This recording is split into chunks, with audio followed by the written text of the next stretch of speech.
Hoje no programa Abrindo a Gaiola, vamos analisar uma mensagem mediúnica ditada pelo espírito Albino Teixeira. O que mais sofremos? Essa mensagem está no livro Passos da Vida, psicografado pelo Chico Xavier, capítulo 18. Por que trouxemos essa mensagem, que mais sofremos? Porque é uma mensagem provocadora, Ele não passa a mão na cabeça de ninguém, ele vai direto ao assunto. Albino Teixeira, enquanto vivo, ele era assim, Era sempre uma pessoa muito direta e então por isso que trouxemos essa mensagem. Não é uma mensagem de autoajuda, não é uma mensagem glacê, não é uma mensagem chantilly, superficial. É uma mensagem que aprofunda o tema e ele provoca junto à nossa personalidade, junto ao nosso caráter, como sendo a causa do sofrimento provocado entre nós. Então prepare-se, Prepare-se. Vamos lá, Márcia. Então ele começa dizendo, o que mais sofremos no mundo? Quando ele começa a falar da palavra sofrimento, a gente já precisa parar para perguntar, o sofrimento que você está vivendo é um sofrimento real ou é uma alucinação? É um sofrimento que tem fundamento ou é um sofrimento que você está causando, que você está imaginando? E é essa a ideia dele, Então, o que mais sofremos no mundo, veja, ele coloca assim, o que é que mais sofremos no mundo, Então ele começa, não é a dificuldade. E aí a gente se pergunta, nós nascemos para sofrer?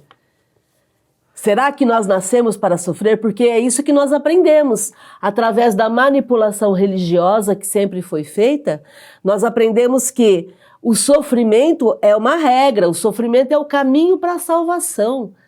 Como assim, se a lei é de amor? Não existe lei do sofrimento.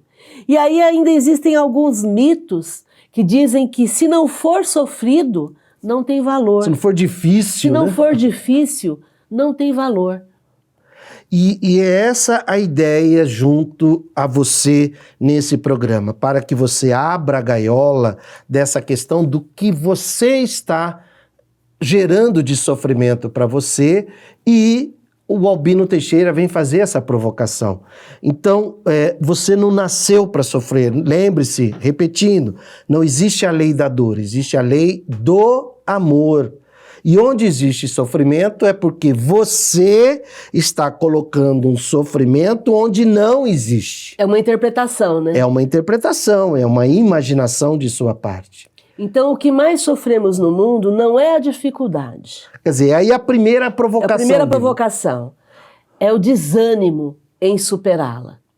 Então, vamos lá. O que são as dificuldades? Dificuldades são provas da vida. Vocês se lembram que nós estamos no mundo de provas e expiações?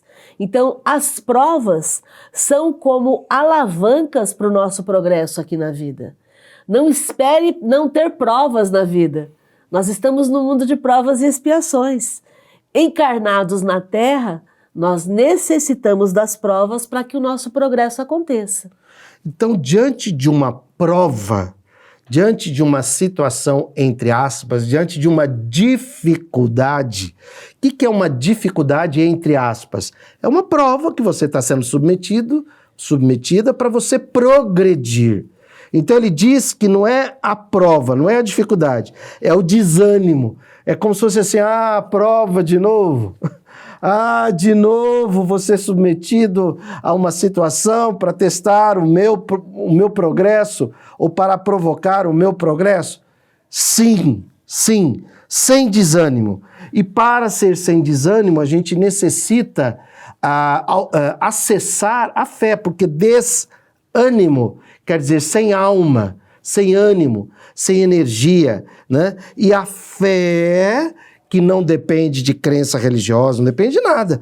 A fé em você, a fé na vida, a fé na certeza de que você está aqui para progredir, vai restaurar esse ânimo, E vai tornar o que era dificuldade numa prova, quem sabe até numa facilidade, Márcia? Exatamente.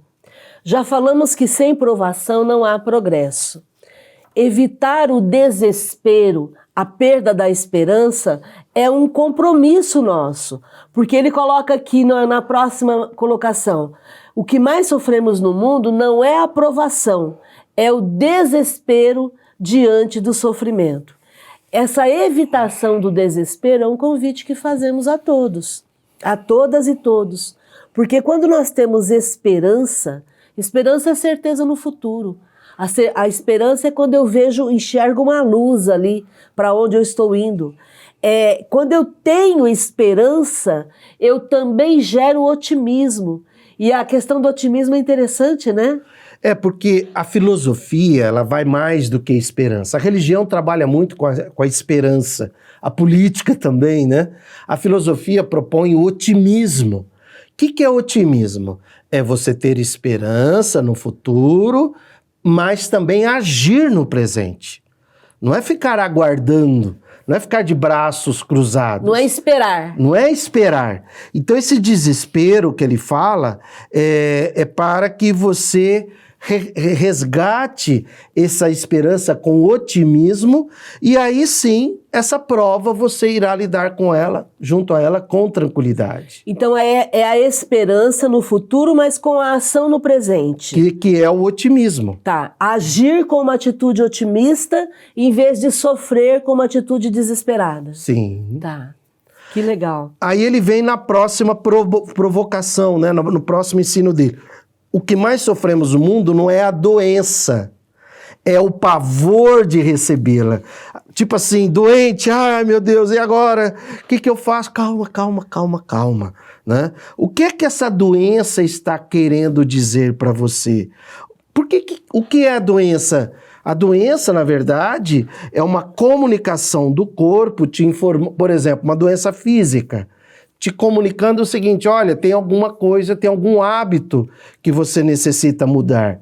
A doença é uma comunicação, essa é a visão psicossomática diante da doença. E tem uma questão importante nisso, que é o fato de que qual parte você não entendeu de que seu corpo é perecível? O corpo físico, ele é perecível, a carne, ela se deteriora, é natural que com o passar do tempo, com a idade, a gente vai entrando num processo de deterioração. Agora, não há que se desesperar diante disso. Há que se observar o que está acontecendo para corrigir, para acudir, para remediar, para fazer o que precisa ser feito. Mas nunca se desesperar. E quais são seus pensamentos que estão gerando doenças, né? E não só doença do corpo físico, né? Doença no sentido até de relacionamento, doença emocional. Então, veja, você é a fonte de cura para você. Então, quando ele diz lá, não é a doença, é o pavor em recebê-la, agradeça, né? Agradeça. Opa, peraí, gratidão, doença, porque você está dizendo para mim que algo necessita ser mudado. E pior do que a doença, né, Márcia, é o doente. Então, às vezes a pessoa não tem nenhuma doença, mas está doente, né? E às vezes a pessoa tem doença e não está doente, porque existe o antipsicossomatismo. Aquela pessoa que às vezes tem uma doença, exemplo, a pessoa caiu, bateu com a coluna no chão, está doendo, aí ela vai ao médico e o médico observa e fala: olha, fizemos aqui um raio-x, você tem aqui uma hérnia, você tem aqui uma lordose, uma cifose, uma escoliose, né? Vamos falar em termos de escoliose para ficar mais fácil. E a pessoa vai dizer assim: nossa, eu nunca senti nada. Então existe a doença, mas ela não é doente, é um antipsicossomatismo. Quer dizer, ela está numa vida ali feliz. Por quê? Porque a felicidade gera saúde, produz endorfina. Então era para ela ter dor, mas ela não sente a dor pela produção de endorfina em função da felicidade. E o contrário, né? Ela não tem uma escoliose, não tem ali uma doença, exemplo da coluna. Ela não tem, mas ela sente dor, porque ela é doente, né? Ela não tem doença, mas está doente. Então, não é a doença, é o pavor em recebê-la. Lógico, não é para você gerar doença, mas se a doença veio, agradeça e verifique o que é que você necessita mudar para que isso não aconteça mais. E como dissemos anteriormente, entenda que seu corpo é perecível e que você vai morrer. É uma lei natural da vida termos a consequência, como consequência a morte. Então entenda que esse processo vai acontecer, é o VVM que já falamos aqui, você vai morrer, e esteja preparada e preparado para esse momento. Para que quando acontecer o processo da morte, você não seja surpreendido. Que aconteça de uma forma natural, né? Natural, previsível e com as informações do Espiritismo, principalmente no livro dos Espíritos, que é o livro mais completo do Espiritismo, você sabe que você é espírito, né? E você está aqui num processo transitório, num estágio para aprender, crescer e mudar. O que mais sofremos no mundo não é o parente infeliz. É a mágoa de tê-lo na equipe familiar. Nossa, essa Albino Teixeira vai no ponto. Ele vai no ponto. Né? Eu vejo muito isso no consultório, Márcia. Muitos pais que às vezes levam lá um filho com dependência química, né? Eles não estão assim, alguns, né? Não estão tão preocupados com a doença, mas é a vergonha de ter aquele filho, que é uma coisa horrível isso, um pai pensar isso, né? Inclusive eles falam assim, a gente não tá contando para ninguém, a gente prefere assim, falei para ele, não vamos contar para ninguém, né? Vamos fazer o tratamento, não precisa contar para ninguém que ele tem essa doença, né? Então vamos lá, estamos no mundo de provas e expiações. Sinto muito te informar, mas somos todos espíritos imperfeitos. Todos, inclusive nós e os nossos parentes. Então não temos aqui pessoas prontas, pessoas perfeitas. E nós somos parentes dos nossos parentes. Lembre-se que você é parente de alguém, eu sou parente de alguém. Tem muita gente que tem vergonha de ter a gente na equipe familiar, né? Porque senão a gente fica achando que somos aí, né, o melhor de todos. Não, cara, tem muita gente que tem vergonha de ter você, vergonha de ter a mim na equipe familiar, né, no grupo familiar. Né? Então não há por que ter mágoa de termos determinadas pessoas na nossa família, no nosso grupo familiar. Até porque a mágoa, na verdade, ela é uma consequência da vergonha. E a vergonha é uma consequência do orgulho. De novo, orgulho. De novo, voltamos na história do orgulho. Essa pessoa que tem vergonha, essa vergonha vem do orgulho que ela sente, porque ela se julga melhor do que o parente. É esse o problema. Toda vez que a gente for falar de orgulho, nós devemos entender que o orgulhoso ele se acha melhor do que o outro. Ele se coloca numa condição de estar melhor do que o outro. E aí, por conta disso, vai sentir vergonha de ter uma pessoa que ele considera que tem um problema. Sente vergonha dessa pessoa estar no grupo familiar dele. Então, o orgulhoso se acha melhor do que o parente, sente vergonha desse parente e sente mágoa por esse parente estar na sua família. E lembrando sempre que o Espiritismo, a afirmação de Kardec, é o mais terrível, ele usa essa palavra, antagonista do materialismo. Né? E a base do orgulho e do egoísmo é o materialismo. A pessoa pode ser palestrante espírita, passista, médium, distribuir cesta básica, pode ir lá no Evangelho no Lar ter aquela voz melosa e tudo mais, mas no comportamento é materialista, na forma de lidar. Então ele se preocupa com a aparência. O materialista se preocupa com a aparência e não com a essência. E aí é por isso que ele tem vergonha, né? Porque a vergonha vem do orgulho e da aparência de ter aquela pessoa no grupo familiar, né? O que mais sofremos no mundo não é o fracasso, é a teimosia de não reconhecer os próprios erros. O fracasso é uma hipótese em todo projeto. Todo projeto que você vai começar, existe a hipótese do fracasso, né? Aí é que vai entrar o planejamento que eu vou fazer para evitar o fracasso, a preparação, o planejamento. Eu tenho que ter humildade para admitir quando não está dando certo. Eu tenho que ter humildade para admitir e para corrigir o meu erro. Se eu não tenho essa humildade, eu não corrijo o erro, eu insisto no erro e aí vem o fracasso. Ele vai direto, né? Ele fala que não é o fracasso, é a teimosia de não reconhecer o próprio erro. Só o orgulhoso não reconhece o próprio erro. Porque a pessoa no estado de humildade, peraí, deixa eu ver onde eu errei. Errei aqui, olha, eu errei. Por isso que fracassei. Não foi o fracasso por causa do destino, por causa de vida passada, por causa, né, do meu karma, que não é uma coisa nem espírita, né? Não, foram erros cometidos por mim. Corrija que esse fracasso poderá se transformar no sucesso. O que mais sofremos no mundo não é a ingratidão, é a incapacidade de amar sem egoísmo. E aí? É muito forte isso, né? Porque tem gente que faz coisas pelo outro, né? Ou ama, esperando o reconhecimento, esperando... cara, acorda, amigo. Não entendeu nada. Não entendeu nada. Vai lá na cartilha e aprende o seguinte, ó.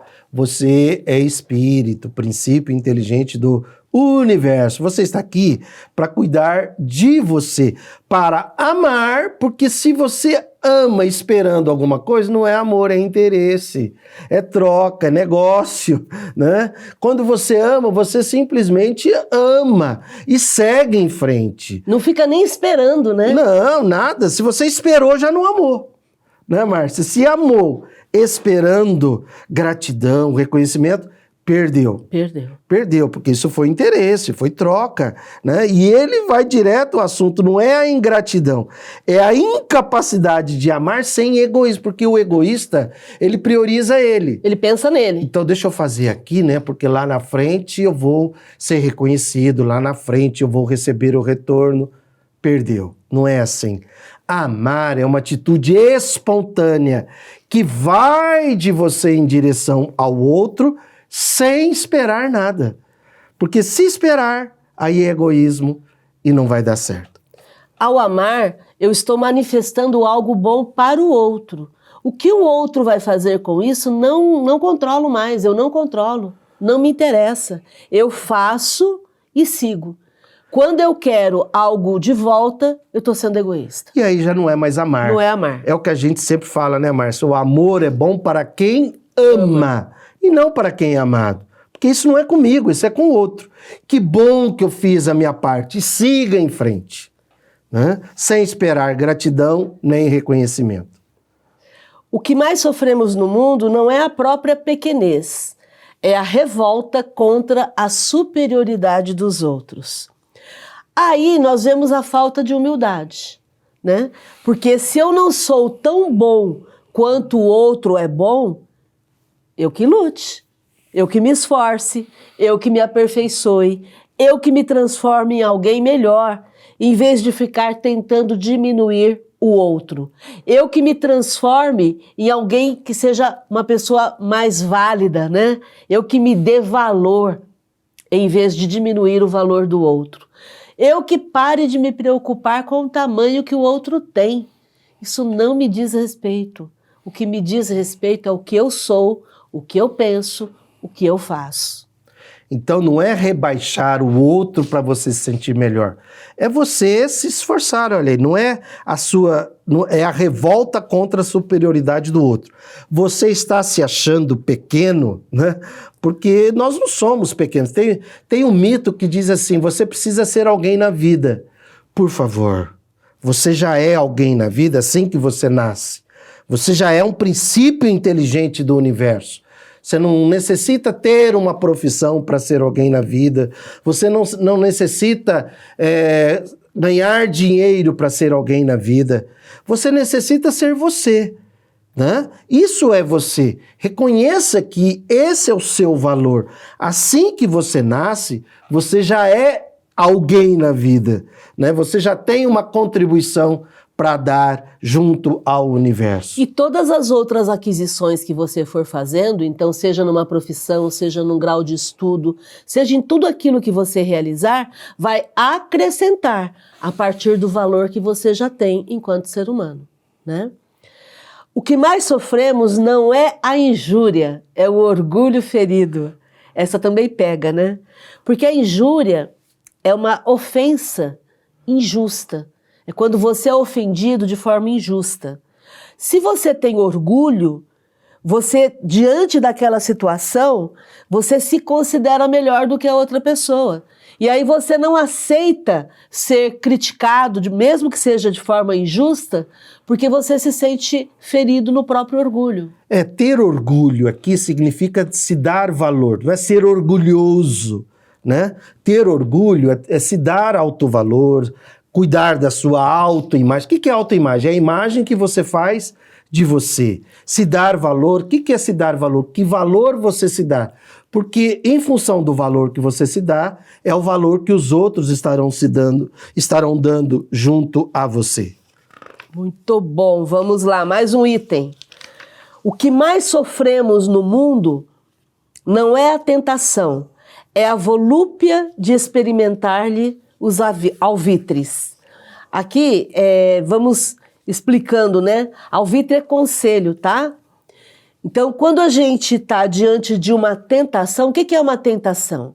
Tentação é um impulso, um desejo intenso de fazer algo que não é recomendado. Que vai gerar infelicidade para você. Você já sabe disso. Então eu estou diante de um impulso, de um desejo de experimentar algo que não é recomendável. Aí então vai entrar o prazer dos sentidos e das sensações, que é essa volúpia. Então, quando eu estou diante de algo que não é recomendado, se eu me entrego para o prazer das sensações dos meus sentidos, do corpo físico, eu vou me dar mal. Não é isso? Então, eu necessito prestar atenção em como que o meu corpo responde às tentações. Porque as pessoas costumam dizer assim, a carne é fraca. Quando eu vi, já tinha feito. Não, gente. A carne não é fraca. O que é fraco é o espírito. Então, o corpo é seu servo e não o contrário. É você que determina o que seu corpo vai fazer. E é no corpo que estão os sentidos e as sensações. Então, é você quem precisa, quem necessita, é você para quem a gente recomenda que controle o seu corpo. E isso tem muito a ver com o materialismo, né? Porque o materialismo explora a aparência, né? O materialismo explora as sensações. E é nisso que você deve manifestar-se de forma equilibrada para gerar felicidade. Não é para desprezar o corpo, mas sim para dar o seu devido valor junto aos valores do espírito. E a última, Márcia, deixa eu começar e você continua, porque aqui estou com os meus 62 anos, não é a velhice do corpo, é a paixão pelas aparências. Então, às vezes, a pessoa começa, né? Eu já estou velha, estou envelhecendo. Calma, calma, é que você está mais vinculado à aparência do que à sabedoria que você vem adquirindo com o passar dos anos. Porque você chega numa certa idade, é para você avaliar a sabedoria. Quanta coisa você aprendeu no decorrer dessa existência? E isso está no espírito, né? A sabedoria está no espírito. E é óbvio que o corpo, com a idade, com o tempo, não vai respondendo mais da mesma forma. Mas se você mantém com o propósito, você tem uma energia dentro de você. Você tem uma motivação. Essa energia está no espírito. E essa energia do espírito vai para o corpo, né? Então, independente da idade, com certeza você estará gerando mais motivação, mais energia, mesmo que a aparência não seja mais aquela. E é natural isso, e isso é saudável, né? A aparência naturalmente sofre deformações, alterações, isso é natural, faz parte do corpo físico. Agora, lembre-se que ser idoso é diferente de ser velho, né? Eu posso ser idoso com o mel, né? Isso. Mobilidade, energia e lucidez. MEL, explicando aí, né? MEL, né? Pratique isso no seu dia a dia. Mantenha todo dia a sua mobilidade, a sua energia, a sua lucidez. Hoje a gente tem a geriatria e tem também a gerontologia, né? Que vai cuidar muito mais disso no seu dia a dia. Então mantenha essa mobilidade, essa energia, essa lucidez, né? Hoje em dia se fala, inclusive, que envelhecer é uma doença que tem cura, né? Então é diferente de você ir ficando idoso com o passar do tempo ou envelhecer. Envelhecer é uma coisa, ficar idoso é outra. O seu corpo irá corresponder a esse aumento da idade. Agora, será que a sua mente não está velha? Será que a sua forma de agir não está velha? Por exemplo, se você é machista, você é velho, né? Você necessita se tornar jovial diante da vida e rever a sua forma de pensar. Se você é racista, você é velho.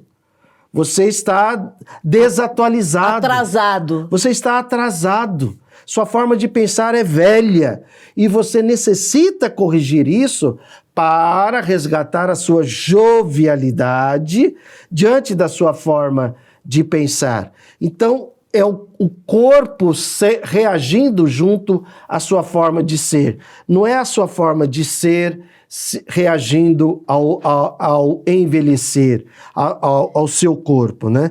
Então, essa paixão pelas aparências, você deve mudar aí o canal. Sentir-se apaixonado pela sua essência, vibrar com cada dia. Cuidar da aparência, mas se apaixonar pela essência. Olha aí, boa. Cuidar da aparência, mas estar apaixonado pela sua essência. Por quê? A sua forma de ser, a sua paixão, a sua energia vem da essência. Aliás, que bom, né? Que bom que você está ficando idoso, porque não morreu antes. Né? Se não morreu antes, você está ficando idoso, você está tendo aí oportunidades de cada dia para progredir espiritualmente. O que mais sofremos no mundo, como é fácil de perceber, na solução de qualquer problema, o pior problema é a carga de aflições que criamos, desenvolvemos e sustentamos contra nós. Então, o que mais te atrapalha é a aflição que você cria, que você aumenta e que você fortalece através do sofrimento. Vamos romper com isso para sermos mais felizes hoje. Pare de ser a fonte de sofrimento para você. Esse foi o nosso propósito no programa Abrindo a Gaiola. Felicidade!